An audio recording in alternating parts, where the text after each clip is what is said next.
皆さんおはようございます。今日の朝ごはん、生協は九州を感じられるものがたくさん売っていてよかったですね。それでは九州最終便快活を出発です。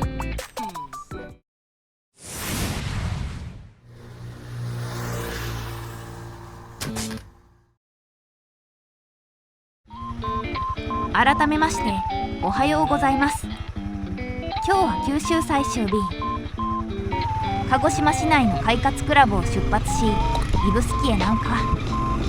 その後戻ってきた後、桜島を経由して佐多岬、そして大阪行きのフェリーが出る志布志港に向かいます。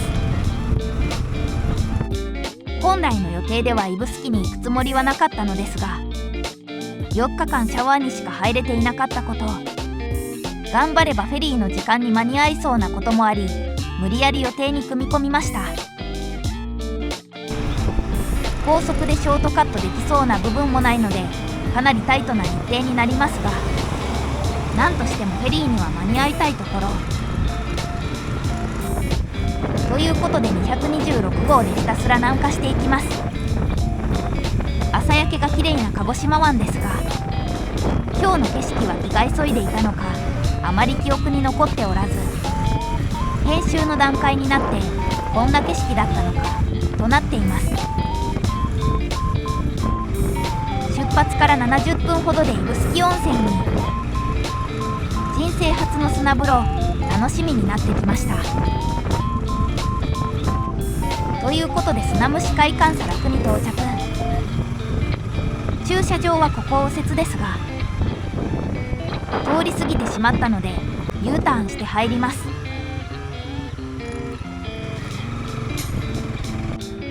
バイクを止めていざ砂風呂へ。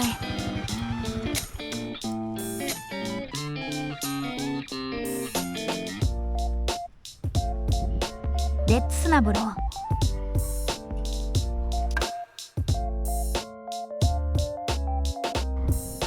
最高でした。頑張って1時間で出てきましたが、ゆっくりするなら2時間は欲しいですね。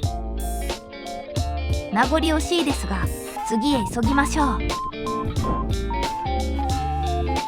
駐車場から出るところで金沢から軽バンで来たというおじさまと遭遇。自分の車で全国を回るために何ヶ月も旅行しているそう。思わぬところで金沢の方と出会いましたが、これも旅行の醍醐味というところで、さて指宿の次に向かうは桜島。元来た道をたどって北上し、鹿児島港桜島フェリーターミナルから桜島に向かいます。指宿温泉ありがとうございました。立ち並ぶヤシの木を見ながら再び鹿児島湾沿いを走っていきます。鹿児島指宿の中間地点のあたりに来たところで、時刻は10時過ぎ。11時20分のフェリーになんとか間に合いたいですね。とは言っても1時間に3本もフェリーがあるので、乗り損ねてもそこまでダメージは大きくないのですが、さすが24時間営業の桜島フェリーです。そして40分ほど走り鹿児島市内ターミナルの手前まで時間内に来れました。この辺りからカメラの調子が悪く、肝心の乗船シーンは撮れず。ということでフェリーの中の映像から再スタートです。乗船時間は15分ほどというのに、空腹に耐えかねてうどんを注文。出汁が最高でした。なんて言っている間に桜島に到着です。急いで準備をしてです。この短い時間に SD カードを修復してうどんを食べきった自分を褒めたいですね。ということで桜島に上陸です。鹿児島側からの場合、料金は後払い。バイクと大人1人で730円。もうサイドバッグが欲しくてしょうがなくなってます。さて桜島に到着したところで、次の目的地は島の反対側、黒神埋没鳥居です。噴火によって埋没してしまった有名な鳥居ですね。桜島は火山灰によって道路がかなり滑りやすいと聞いていましたが、今日はかなり火山灰が少なく走りやすい状態ですね。左手の活火山と右手の鹿児島湾、大地が生きていることをひしひしと感じられて、走っていてとても楽しいですね。鹿児島垂水のフェリーを使って海上から桜島を見る計画も考えましたが、こちらを走って正解でした。ということで島の反対まで走り、黒神埋没鳥居に到着です。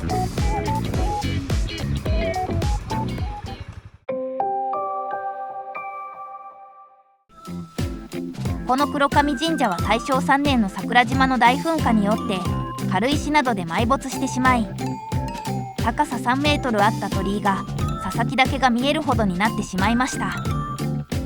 当時の村長の意向で鳥居は掘り起こされず、噴火の脅威を今日まで伝えています。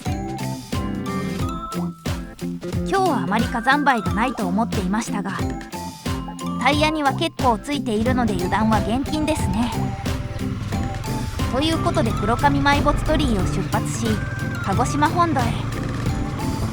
次の目的地は本土最南端佐多岬です。これが九州での最後の観光場所になりますね。1週間弱のこの九州ツーリングもいよいよ終わりが近づいてきました。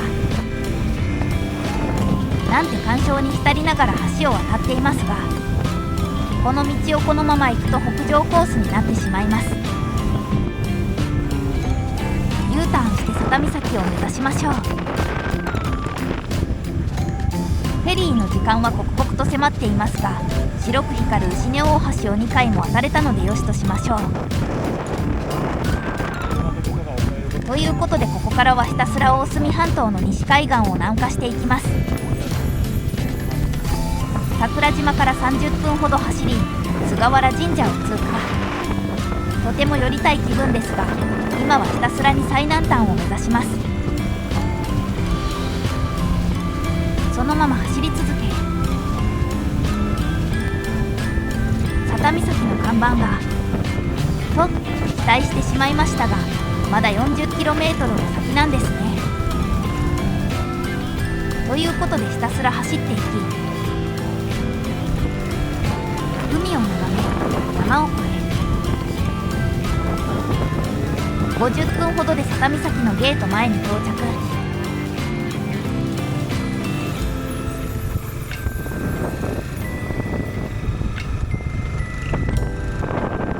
ここまで来れば本土最南端まであと少し。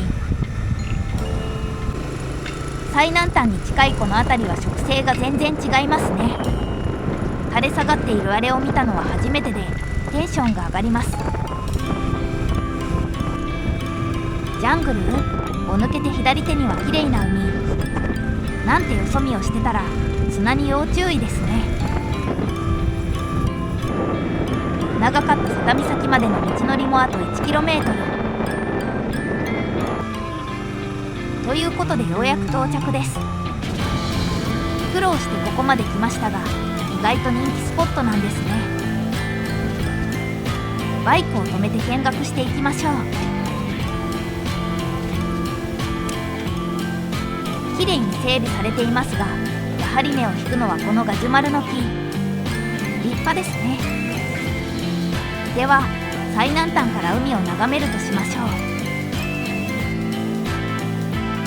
実を言うとここよりも少し先に本当の最南端と灯台があるのですが、時間的に行くのは厳しいですね。ここが最後の目的地佐多岬。金沢からここまでよく来たものです。ものすごい達成感と同時にツーリングが終わってしまう哀愁を感じていますが、ここまで無事に走ってこられて本当に良かったです。最南端到達証明書をもらって帰りますか。ということで証明書をゲットです。いいですね。さてそれではフェリーの時間がかなり迫っているので急いで志布志港に向かいましょう。タイムリミットはフェリー出港の1時間前16時55分。ここからナビで2時間なので買い出しをすることを含めると結構危ないですね。高速もないのでただただ頑張って走るしかない。先ほどの時間を見てもらえばわかると思うのですが佐多岬の滞在時間はわずか15分。やっぱり今日の予定はタイトすぎましたかね。なんて思いつつひたすらに来た道を引き返していきます。今度九州を訪れる際にはゆっくり寄り道できるくらいの予定を立てたいですね。そうして走っていき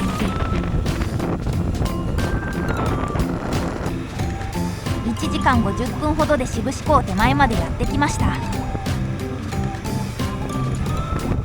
この近くのスーパーで買い出しをするくらいの時間はありそうですね。本当に間に合ってよかった。ということでスーパーセンターにしむた志布志店で買い出しです。2時間通しの運転だったので少し疲れましたね。ということで今日の夜と明日の朝ごはんを無事調達。志布志港に向かいましょう。ここから5分ほどで着くので本当にちょうどくらいですね。志布志志布志町志布志。嘘みたいですが本当にこんな地名なんですね。ということでフェリーターミナルに到着です。出港していないフェリーを見ると安心しますね。バイクを止めて乗船まで少し待ちましょう。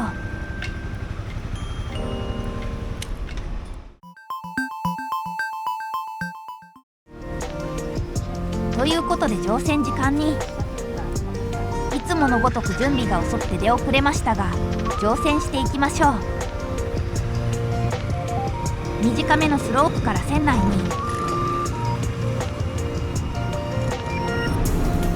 順番を待って駐車します。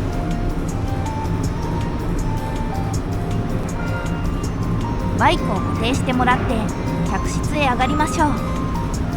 運転お疲れ様でした。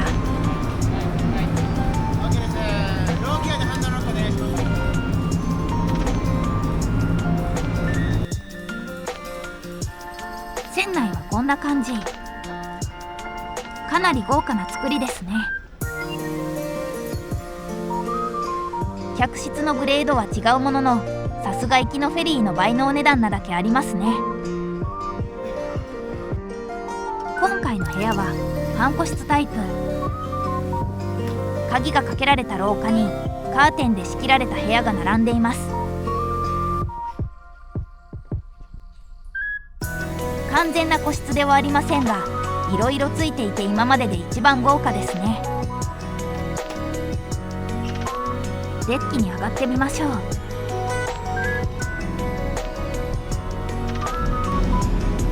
いよいよ九州ともお別れ。あっという間の5日間でした。また絶対行きたいですね。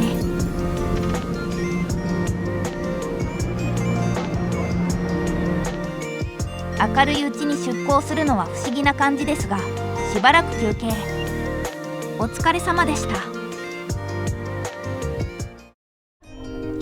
おはようございます。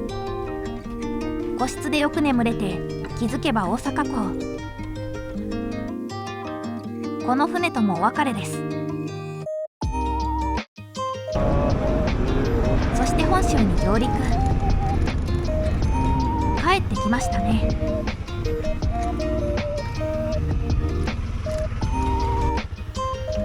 せっかくなので金沢に帰る前に京都に寄って観光してから帰ろうと思います。複雑すぎる阪神高速になんとか入場して大阪城を横目に走っていき京都府に入ります。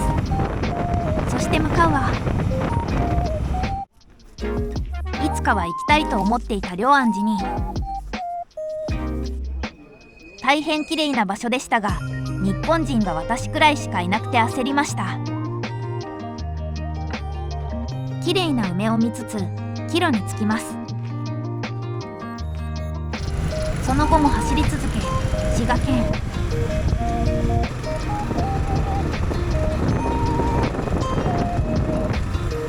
福井県、そして石川に。ということで金沢市まで無事到着。これにて九州ツーリングの動画は以上となります。長きにわたり見ていただきありがとうございました。それではまた次回の動画でお会いしましょう。さようなら。